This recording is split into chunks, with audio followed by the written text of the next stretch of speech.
So yeah, we're gonna start off. We're probably gonna do a lot of calculation exercises today because um, I'm not as well prepared today as I normally, but I feel like I have very good exercises that should be quite useful. So let's start with a game I recently played where I was white. I played against 1900 player, and this one had like some very interesting moments. So I was white, some interesting tactical and strategical moments. Um, so I got slightly better position with the white out of the opening, and CDED. And here I played a very strong idea E5. Trying to get some space and maybe eventually get some kingside attack. All right, so first question is here. What should black do in this position? All right, C5 and then knight D7. It's possible. We'll look at that. Yeah, so the correct idea would be bishop A6 here. Bishop A6, and yeah, you're prepared. You're trying to eliminate strongest piece, because if you don't do that, you might run into some Greek gift business, right? That could be quite dangerous. So the correct idea is to play bishop A6, trade off the bishops. So he takes, I take, he goes knight F3, bishop E7, queen E2, and yeah, here I played queen C8. He goes, I went bishop G5, trying to exchange these bishops because I have these pawns in the dark squares. Also removing one of his defenders. Knight takes G5, H6, knight H3, C5, and now best move was rook C1. I played rook A D1. All right, plan for black now.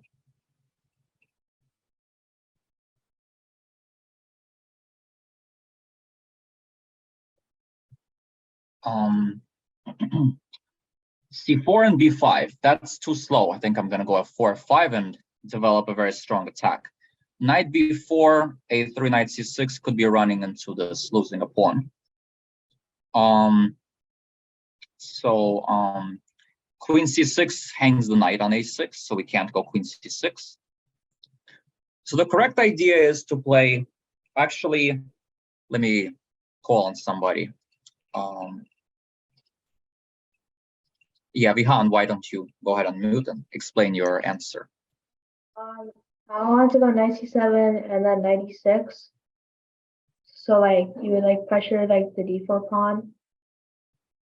And defending, like and if f4, f5, you would also play f5, f5 yourself.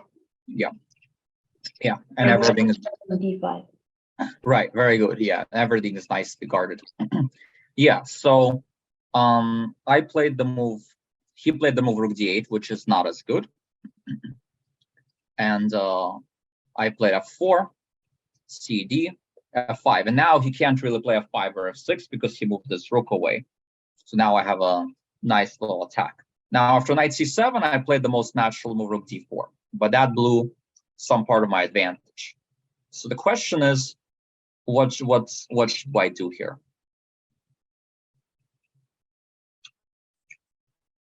Best way to continue the attack.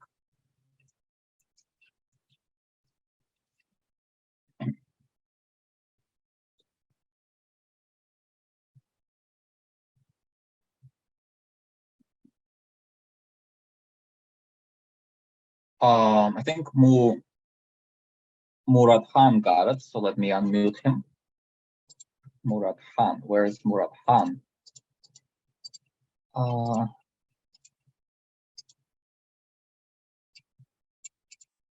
right, go ahead. So without just playing rook d4, you can play that later.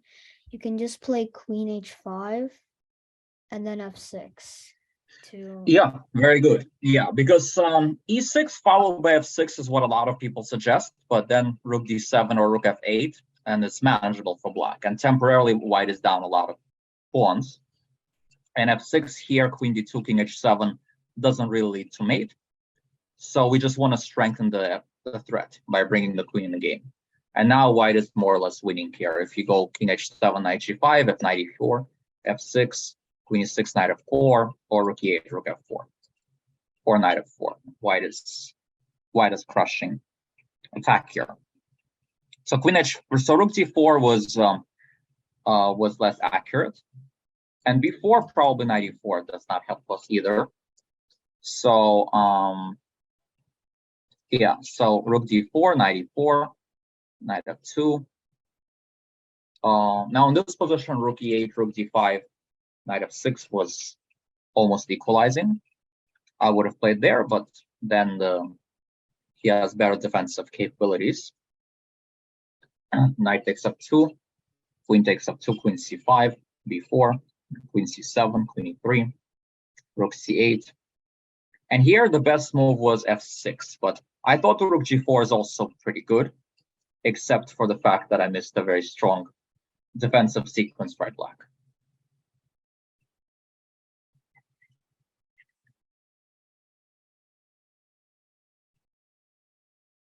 So king h7, that's what he played, but then f6, g6, rook h4, here queen g5, and white has an unstoppable attack. So that's what he played, but that does not help. So queen c3, queen here, queen d4 is almost correct, but here I wouldn't say it looks great. It's still a pretty bad endgame. So the way to do it is you first take here, and only after f6, then you go here. So the point actually is to realize that queen h6 could be parried, and that's a very nice idea with the queen going to d4. The real threat is f6, right? That's why you have to, kind of force the action when it comes to his queen. All right. Where is the game? It was played at the Marshall local game. I'm gonna unshare my screen very quickly, and I'm gonna that way you guys don't see like some of my private stuff, and just go over, because I had a couple of very interesting recent online games that we could see. For example, my game against Dreyev today was very interesting, and I played this Airthings Masters and Armageddon on shut.com. And this game I was black. Very interesting dynamic game. It was played at, he had 15 minutes and I had like slightly less than 13 minutes. And I wanted to play the Slav, but I chose a very funky move order. Knight f6 followed by c6. And the reason I did that is because if I would have played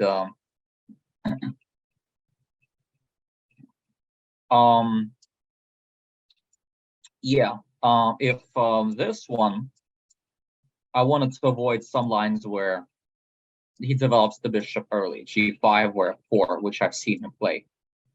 I don't remember like simul games, sorry. And then also like here, white can try to develop this bishop early, like d3 or b5. So actually Darius Swierch played this against me in the US Championship, this move order. And I always thought that this move order is not as accurate because of this idea of bishop f4. But because I played this once in a database, I figured he must have prepared for this.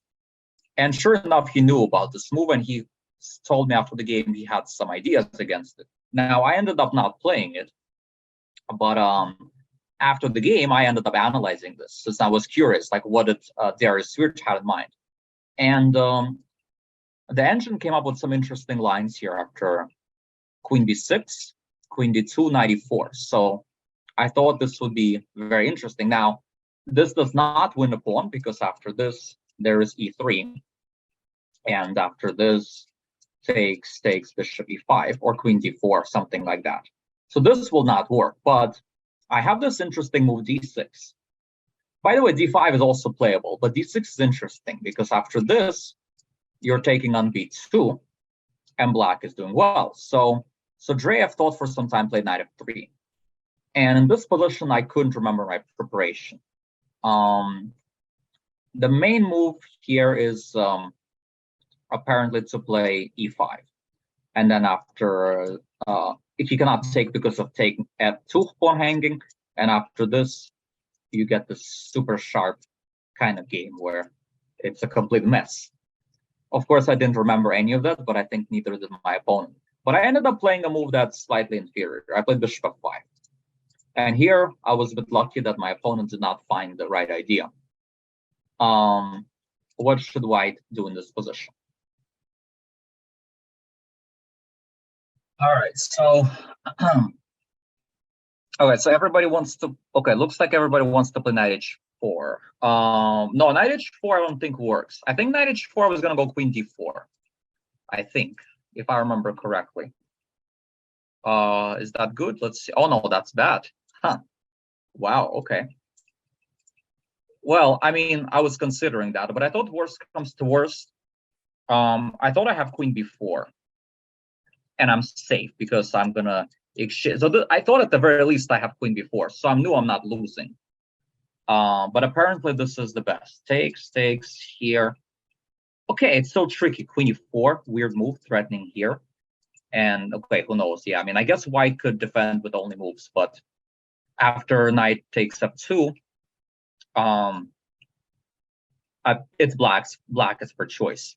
So knight h4 is tempting, but it's not the best move. So anyone else wants to give it a try?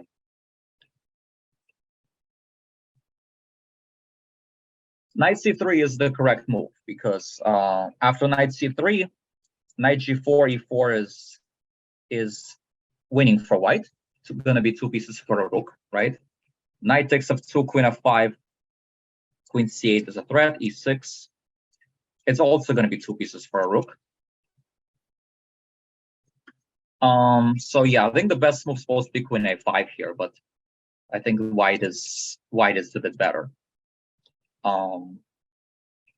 Yeah, queen a5, and now you can play knight h4. And now knight c3, queen f5. White's going to get a better endgame with the bishop pair. Something like this. This was the best. This was best played. But yeah, knight c3 is would be a bit more. Would have also here e4 is good too, but and knight takes c3 is bad because of takes. There's this stuff happening here, and then queen c2 traps the knight. So yeah, knight c3 would have been very strong. Thankfully, Andreev missed it. He played queen b3, but this move moves the same piece twice, so that's not ideal. And here I was already seriously thinking about this e5 idea, because after takes, of course, I take, and after queen takes, I thought knight a6 is interesting. Not to mention that I could also take, and then I have bishop b4.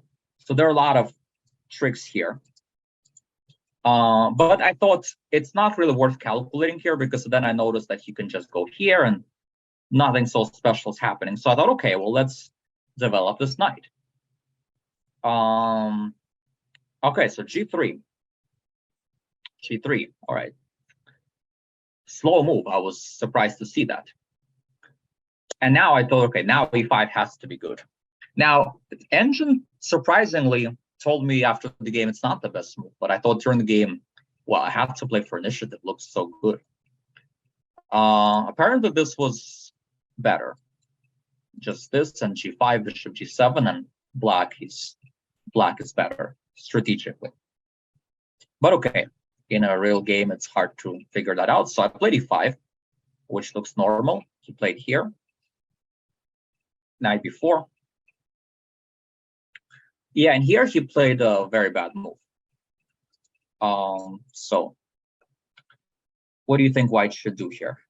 A3 simply. Yeah, so a3 is of course a move I consider. Now again, luckily for me, I knew that at the very least I have knight d5. And like I saw, I have a very safe position. Now, one thing to keep in mind was that it's an Armageddon game where I needed a draw to win, right? So I didn't mind an endgame where I'm not worse. So I thought, okay, a3, knight d5, worst comes to worst. It turns out knight d5 is the best move there, because knight d3 gets a bit complicated. I saw this option as well. Maybe that spooked him, but he has some g4 idea, and okay, it gets very complicated and messy. But I thought, okay, at the least if I have this, if he plays a3, I'll figure it out when he plays it. Or I was also thinking on his time. I was probably just going to go knight d5.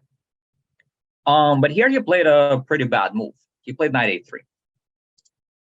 And now I have a very big advantage already. So knight a3 looks natural, defense c2, but I already was thinking about this idea a few moves ago, so I kind of had a feeling that it's not good. So black to play, what should black do? a5, a4. Well, that's a bit slow. I mean, I can take, remember, I'm threatening like d5 and stuff. So it's a very concrete position. All right, yeah, everybody's finding it. Yeah, queen a5, of course. Because the problem is you can't really block it very easily, right? Knight d2 takes, and there's going to be a lot of tactical problems now. A lot of tactical problems. Maybe knight d2 is not even the best, but clearly there are tactical problems. So he had to castle. He had to castle, but now I already was thinking, like, with this bishop in front of the king, the queen is barely protecting a2. This looks very shaky. All right, so how to continue with black here? Knight c3, I can take with the pawn, no? Knight takes a2, and then king b2, or queen takes queen c3, knight c2. Yeah, knight c3 will not work. Interesting idea, but yeah, you have to be careful when you're sacrificing a piece like that. Have to analyze it through. So you're saying d5. Yeah, d5 actually comes a bit later, but I think here there's a better idea.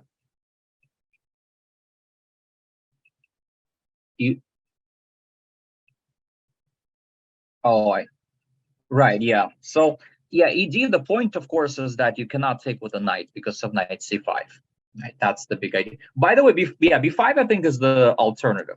It's also a good move.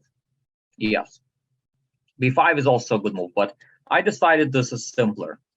Takes knight c5.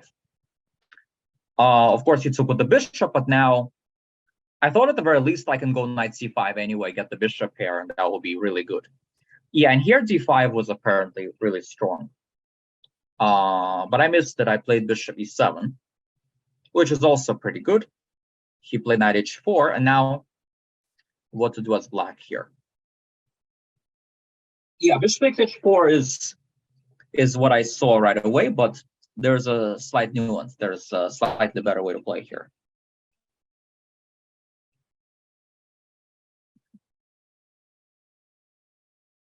Bishop g5, then bishop h4. Very good. Yeah, this is very powerful. Takes, because now, now my knight on e4 is there forever. So I thought inducing f4 has to be good. And indeed it was good. And now I castled, because I want my king very safe. Of course, I don't care about this pawn. Obviously, he cannot take it. So he played rook g1. And I played knight c5. And after bishop takes, I took with the pawn so that I open up some new set of tactics for him to worry about. Now, if you would have went here, I would have just gone here and here. And I thought, okay, it should be easy. Well, at the very least, not losable, right? I mean, at this point, I mean, my main goal was not to lose, right? So it's not about even winning. So I thought I can always do that. Maybe I have something better, but I thought at least I have that. He played there. Queen c7. Queen a4 here, I thought was maybe interesting. Cute move, right? If it takes knight a2. But then I thought maybe bishop h3, and,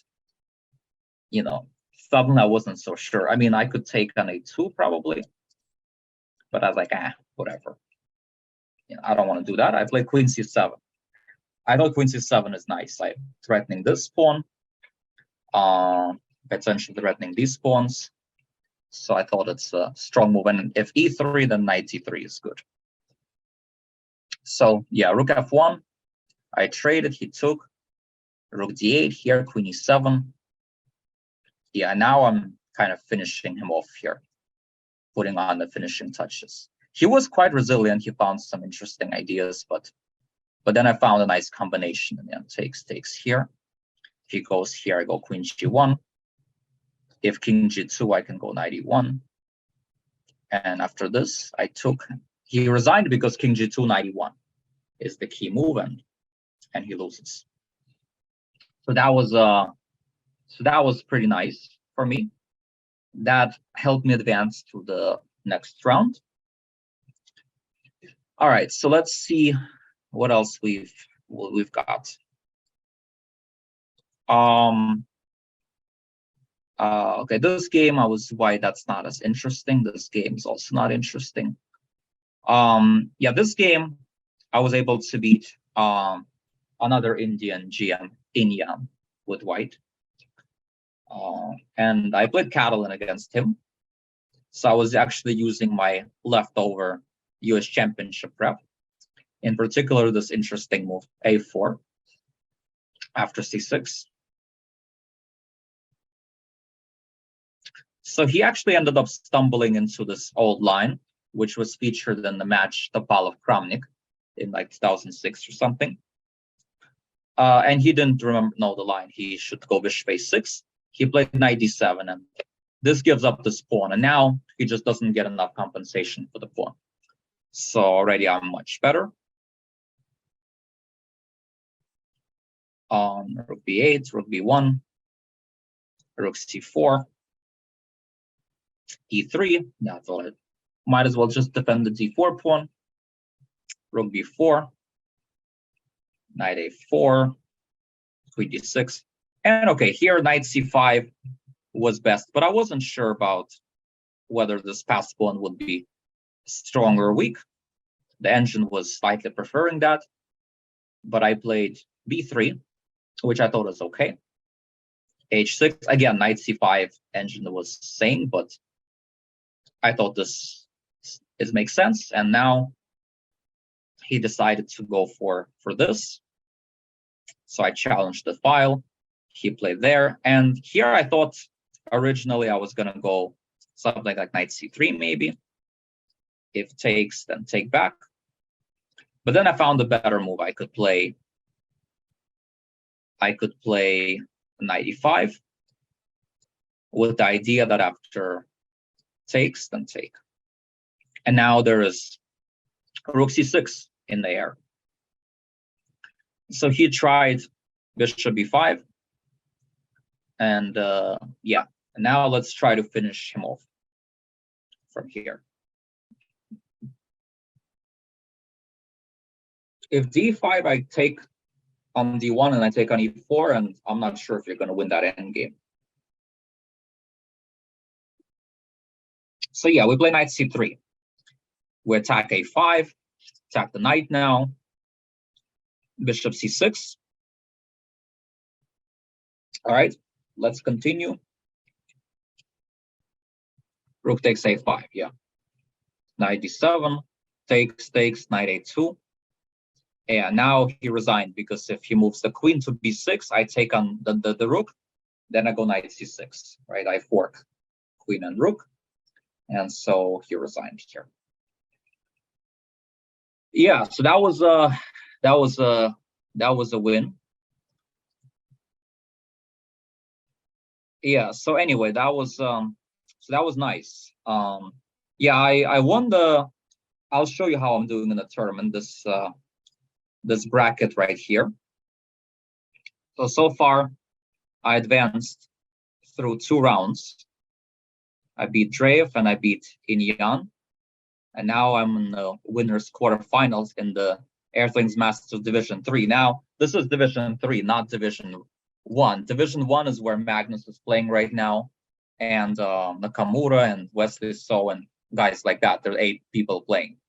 But the way you qualify, so Wesley and Magnus already were automatically qualified for it, and the other 54 players were qualifying from the play-in tournament which was for now open to only Grandmasters, and it was on Friday. and I was able to qualify for that. Where you qualify depends on how you do on Fridays. So I was able to qualify for Division 3, which is not as good as Division 1 or 2, but it's still, pretty good for my standards for sure. And the tournament is double elimination, so it was quite interesting. Now I can also show you a game from the preliminaries. And this game I played with white against Grishuk. This game I lost. If I would have won it, maybe I would have had a chance to even qualify for Division 2, but I lost it. It's a very interesting fighting game, so let's take a look at it. So I was white, and he played knight f3 g6, so I decided to transpose into an e4 opening. And then I decided to go bishop c4. The idea of the setup is to meet this with queen e2. He played knight c6, so now he's targeting my d4 pawn. And I decided to castle. So I could have played h3, queen e2 if I wanted. That would have been pretty safe. I played castles.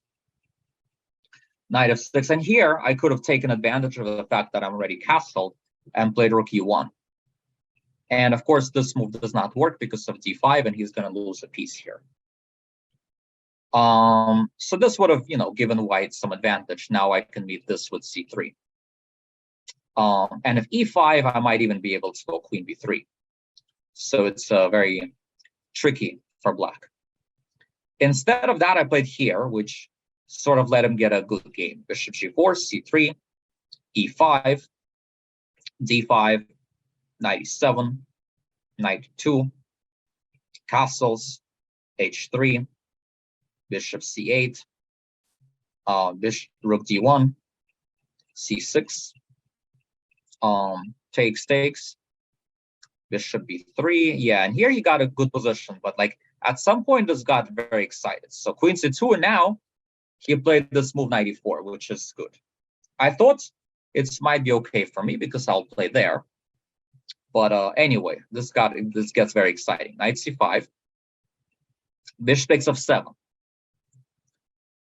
rook takes f7, takes, and I thought this is interesting because after this I go b4, and even though my rook is hanging, this gets very interesting. So takes, bishop takes. Now here we have an important moment. Queen a2 check or bc, which one is better? And explain why. This is kind of very important because originally I wanted to play something else, but then I missed the key detail. So I kind of miscalculated here a little bit ahead of time.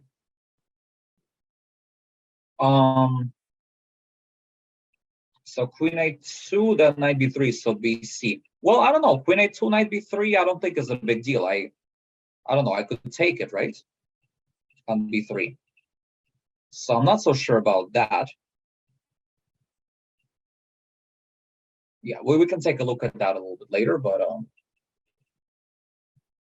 all right, looks like Wesley understood the idea, so let me call on Wesley. 1 second.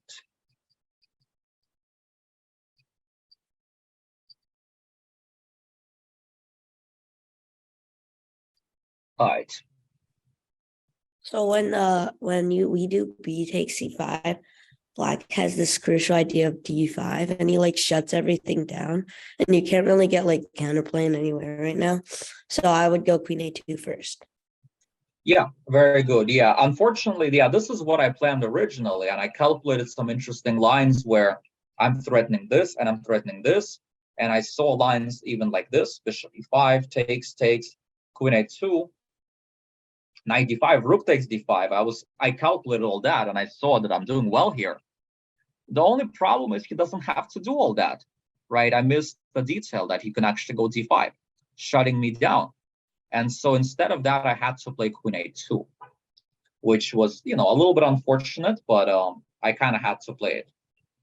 And now he played d5, but now at least I got his bishop. So rook takes d6, of course. Yeah, this is too much. Yeah, it does not work. It's too much. And let's see, queen a2. If knight b3, let's see. I assume it's good for white, but let's check. Okay, yeah, I mean, actually, yeah, maybe, yeah, knight b3 maybe is even better. Yeah, who knows? It's possible. Yeah, knight b3 maybe was better, actually, but okay, it's not the end of the world. Like, I have counterplay here. But yeah, he decided to play d5. Queen takes a1. Okay, now critical moment for black here. What should black do in this position? Knight d3 and knight f5. Knight d. Oh, I see. Knight d3. Knight d3. I think it's a mistake, and yeah, knight d7, queen e5. Okay. Yeah, I think. Yeah, like here, Grishuk, to his credit, found an incredible move, which is the only move that saves the game. If he doesn't play it, he's actually worse or losing. It's quite shocking, actually. That's why he's a world-class player. Like in a complicated position like that, he's able to find in a short time control. Like, I was very impressed after I analyzed the game. I was very impressed. It was a very good find. All right, looks like Wesley found this. The only move is h6. Only move is h6. If you don't play it, it's losing. For example, let's look at a few other lines. So bishop d3, I take. That's bad. Knight d3, why is knight d3 bad? Who wants to tell us why is knight d3 bad?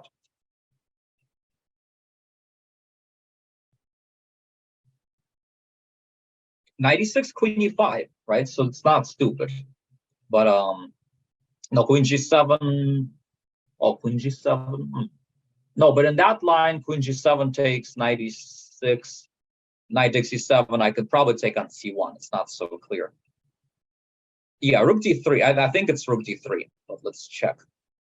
I was thinking rook d3, knight e6. Yeah. Yeah, this is easiest. Yeah, you just lose a piece because of the knight e6. Yeah, queen f6 maybe is also good, but there's better. And knight e7 is bad because of incredible move rook e1. Quiet little move, but stops queen e5. Yeah, threatens the knight, threatens this. Okay, you can go here, but suddenly b5 comes. cb, queen d4. Incredible stuff. Like, white is actually winning here.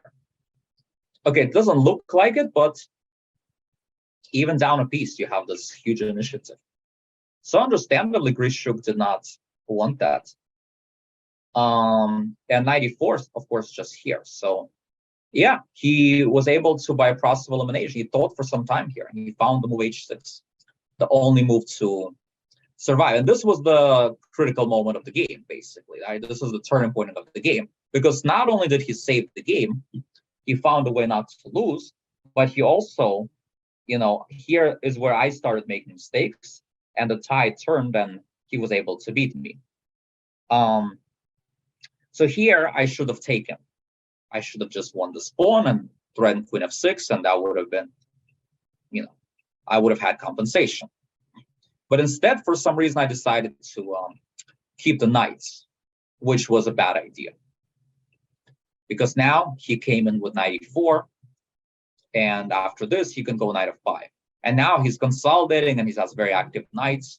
He has this idea, and it's just now very good for black. This one, like, everything is coming. Now suddenly he has the initiative suddenly.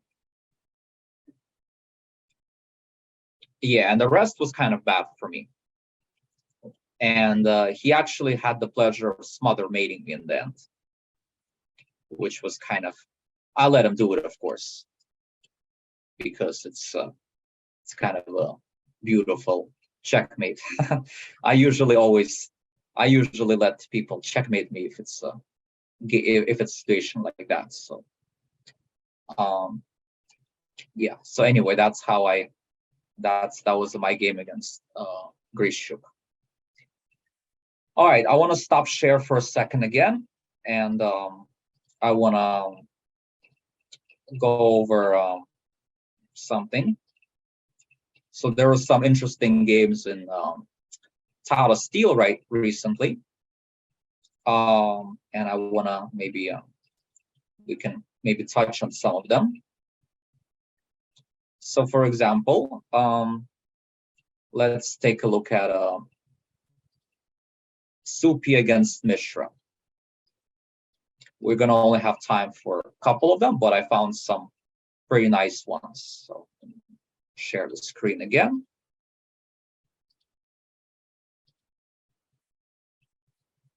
Yeah, Mishra played Tata Steel. Yeah, well, he played in the Challengers group. So I'm including both the Masters and the Challengers.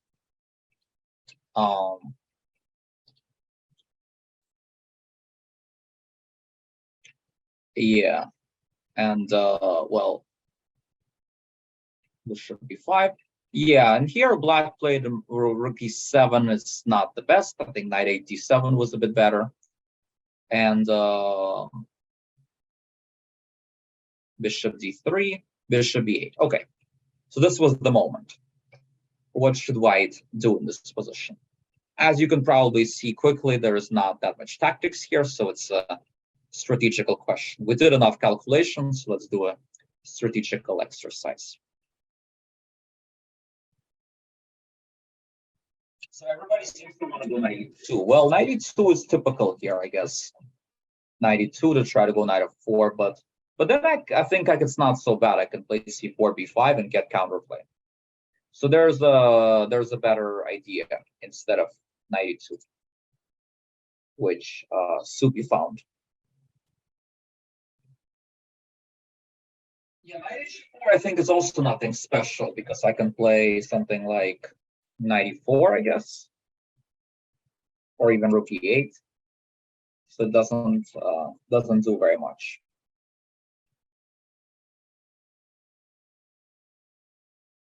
e4, I don't think that works. e4, I can play here. And usually if you suggest a move like that, you would want to give a follow. d5, rook d5. Bishop e4 here. Knight e4, rook e5. No, sorry, here. Yeah, so this ends up being good for Black. Knight a4. c4 probably.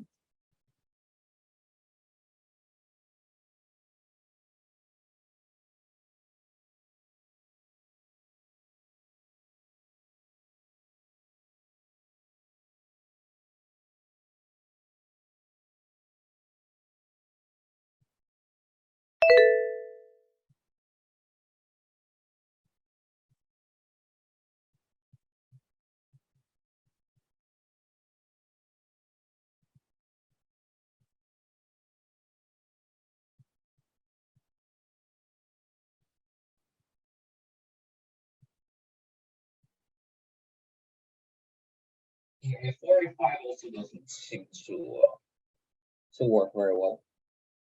Doesn't do much. I mean, I can play knight c6 probably, something like that. Yeah, e4 we just looked at. e4 I can take on d. Knight d2, queen d6 probably at the very least.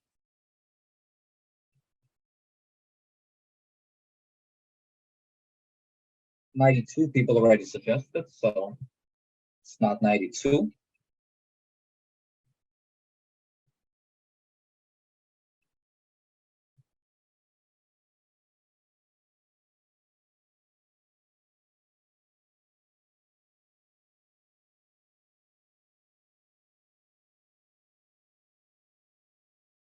All right, well, dc5 is the correct first move.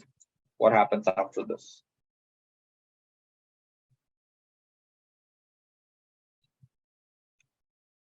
Something better.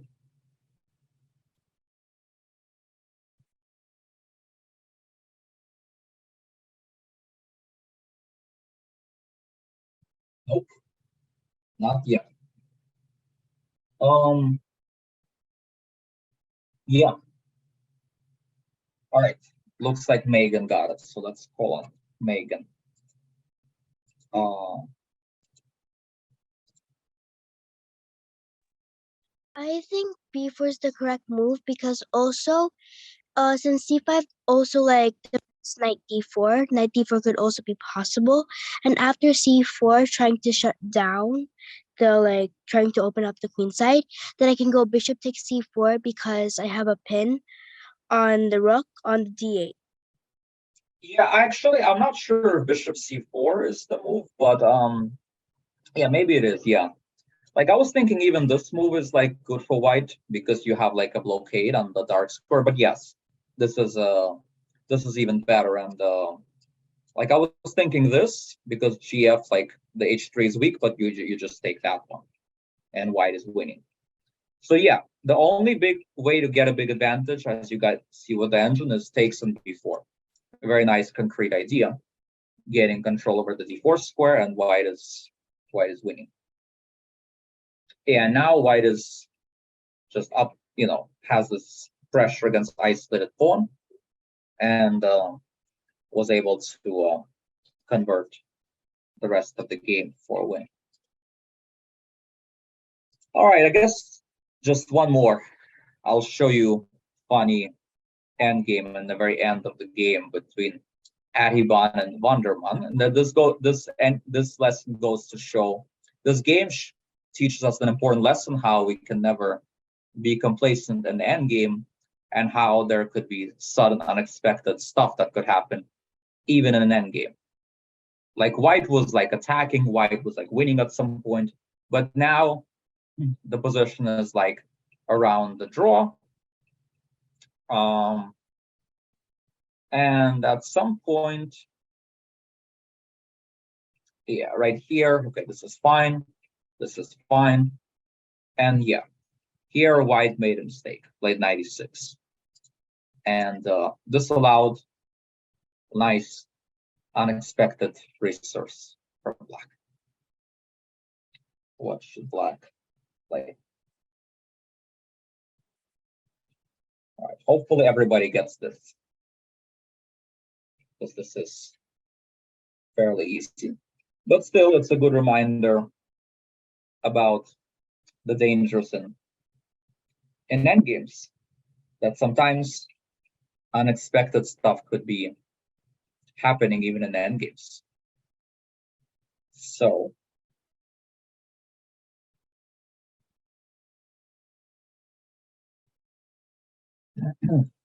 yeah, looks like of course everybody is getting out. I'll just give everyone one more minute because it just in case somebody might have wanted to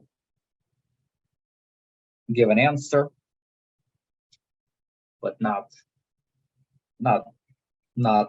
giving it yet.